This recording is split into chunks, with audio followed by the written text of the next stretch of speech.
back is spared from the ruthlessness of the criminals that roam in the city. These criminals do not fear anyone, not even Allah subhanahu wa ta'ala. They don't fear God. Hindi tayo ligtas sa mga masasamang tao.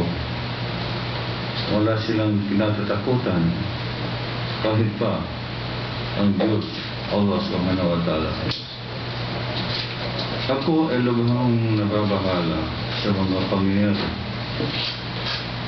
Maliban sa ating lokal na kapulisan,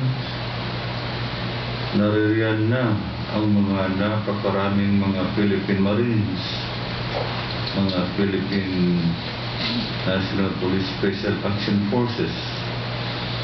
Subalit, nalulusutan pa rin tayo ng mga halang ang kaluluwa na marahil ay inaalagaan ng mga kampon ng kadiliman.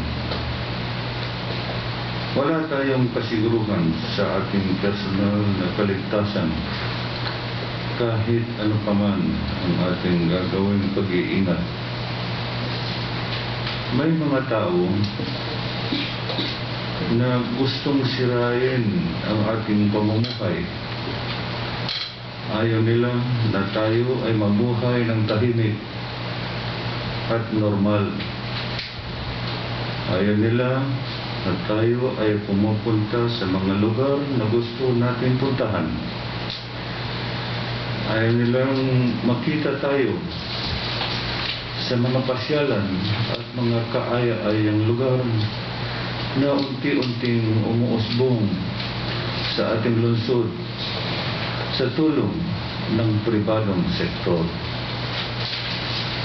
Ayaw na tayo makitang masaya kasama ang ating pamilya sa mga restaurant kahit isang beses sa isang linggo man lang.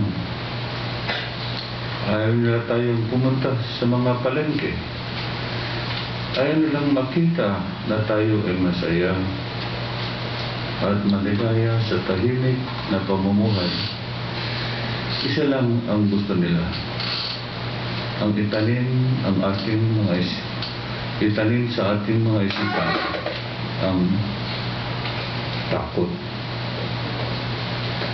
On a larger scale, our beloved city has become a training